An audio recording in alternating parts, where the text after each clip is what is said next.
How's it going, everyone? My name is True Underdog, and today we're talking about the update changes for Kitana and Skarlet. Both of these characters got quite a few changes, and for the most part they're buffs. So without any further ado, let's get started. Now I wanted to start off with Kitana because she has a few more changes. So for starters, Royal Protection now starts up in 5 frames, which is very fast. The fastest move in the game actually at this point in time. So even though it's a parry that only works on projectiles, it starts up very quickly now. And this of course makes it much easier to counter projectiles on reaction, instead of having to make a really good read. This attack also has 5 more active frames as well, so it stays out for a bit longer, however it does recover 3 frames quicker. So it comes out quicker, has more active frames, and recovers faster as well, so it's an all-around better move. In fact, this move starts up so quickly now that it could in theory interrupt a lot of block strings. Now for the most part, a lot of characters aren't going to end their block strings with the projectile, but if they do go for it, you can actually now absorb the projectile and get a damage buff. And the buff itself actually lasts for twice as long now, 6 seconds instead of just 3. However, unfortunately, the damage has been reduced and now does 33% more damage instead of 50% more damage. And for me personally, I don't think that change was necessary. Kitana already does very little damage, and the damage buff is already so difficult to set up, which means you almost never see it as it is, so now when you actually do manage to get the buff, it doesn't do as much damage, which is a bit disappointing. However, for the most part, this move got buffed, so that's really good.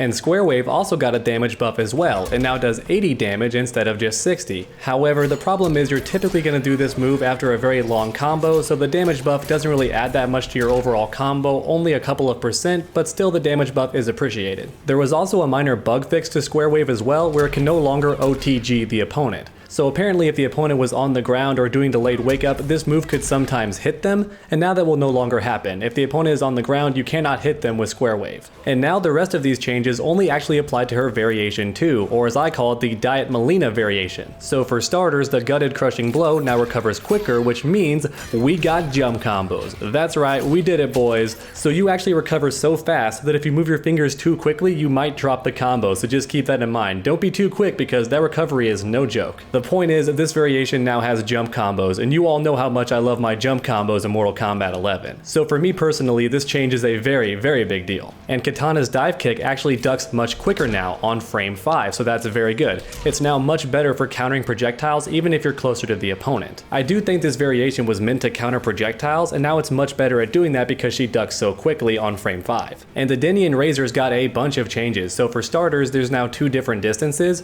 so by default, it's still around here, but if I hold forward during the animation, they now hit a bit further. And this can be great for block strings because before, they would actually whiff if you were too far away, but now if you hold forward during the animation, they can now hit the opponent, and they're also very good on block now as well. As you can see, that string actually left me at +1, which is very good on block. And if you want, you can actually choose to hold the move down, and this can actually trick your opponent because they're not quite sure when to let go of block, so I can hold down the button and keep it going and maybe catch them if they release block too early. And in fact, if you release the button right when the fans hit, you can actually keep yourself even safer on block, which is very interesting. If I hold it down for too long, I'm at -11, but if I time it correctly, I'm actually at 0. So if you manage to release the button right when the fans hit, you can actually keep yourself much safer on block. And this move also has less pushback on hit as well, which means it's now easier to keep the fans comboing, especially if you do the far version. So right there, all 3 of my fans connected, which is very good. How about here? Oh, I did it too soon. How about here?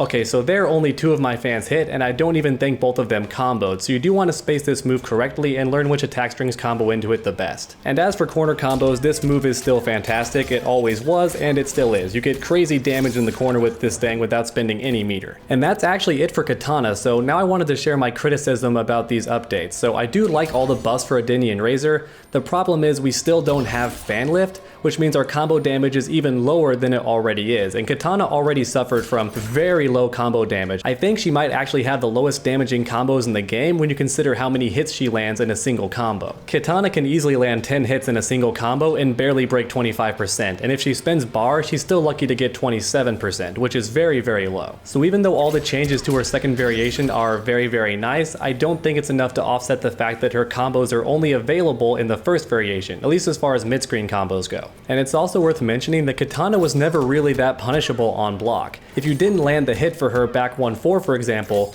you could just finish it with 2 and she was only -4. And the same goes for this string as well.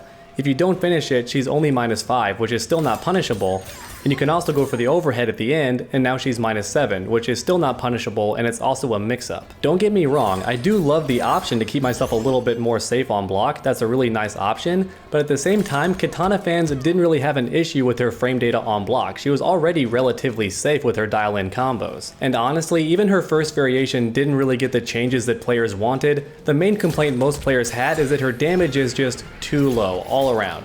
Even with the damage buff, she's still not getting very much, and let's be honest, the damage buff isn't going to happen very often. Even with all of these buffs, I still don't see it happening very often at high level, if even at all. And even though the buff does last for longer, it had its damage reduced, so it kind of evens out and doesn't feel like a very big improvement. And I do like Square Wave doing more damage, but since it comes at the end of a very long combo, the damage is very minuscule. I honestly do think the main issue Kitana players had was her damage and that her fans no longer combo. A lot of players didn't get the game early, but when I played the review copy, she could actually combo off her fans if the opponent was airborne, even from mid-screen. She recovered very quickly, and it felt like Mortal Kombat X Kitana or even MK9 Kitana. However, after the day 1 patch, she no longer had that ability, and her combo creativity suffered a lot as a result. And I do understand why her combo damage is so low. She doesn't actually need to spend a meter on her combos, and that is true, but at the same time, she has no reason to really spend her meter, so a lot of the time it's just to keep her close and also get a little bit of damage at the end of her combos. So if NetherRealm doesn't want to give her more damaging combos, I do think they should try and find more creative ways for her to spend her meter, because as of right now, there's not many reasons to actually spin the bar. So in summary, I'm very happy that Kitana got these buffs, but I think what most players want is for her combo damage to be a little bit higher.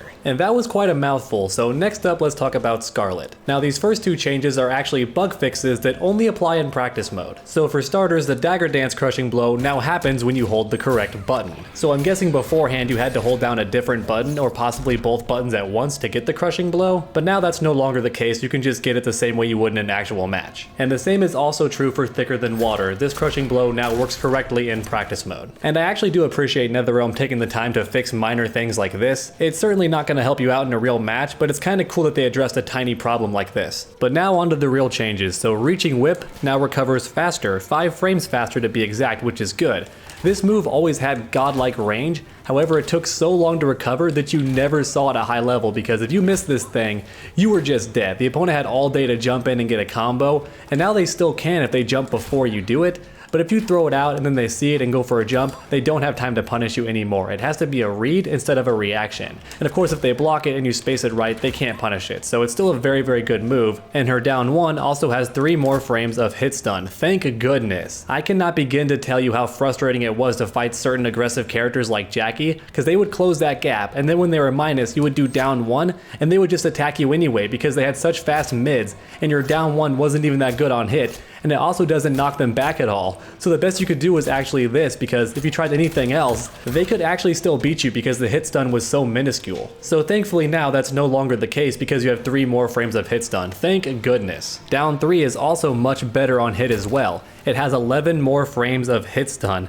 Look at that, it's now plus 14 on hit, thank goodness, and it reacts differently on hit. These changes are happening to a bunch of characters just to make the poke game a bit more consistent. So now if you do manage to land down 3 in a match, the opponent has to block what you do next because you have so much frame advantage, and that's a very good change. And down 4 is also much better on block as well.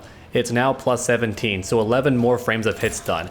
And the opponent's also the perfect spacing for this. Your forward 4-3 is now so much easier to set up if you land down 4. Very good changes for Scarlet, even if it is just the pokes. And last but not least, we have a tiny nerf. Her Far Teleport is now a little bit slower. It's now 50 frames instead of 42, so it's 8 frames slower. Not a very big deal visually, but your opponent does have a bit of a bigger window to punish you if they predict the Far Teleport. And that's it for Scarlet, and I wanted to share a little bit of criticism for her changes as well. Scarlet was definitely not a bad character, so I understand why she didn't get very many changes, but at the same time, many characters saw a lot of changes to their variation too, and Scarlet actually didn't get any changes to that variation whatsoever. So even though I think both of her variations are very good, I noticed that you do typically see variation 1 a lot more at tournament, and that's because teleports are just so darn good, especially for zoners, so not having a teleport in variation 2 makes it a lot less desirable if you do want to use that keep away playstyle. So even though variation 2 wasn't a bad variation, I do think it could have used a few buffs here and there just to make it a bit more desirable. Not to mention, I do feel that her parry is a little bit too slow. It takes 9 frames to start up,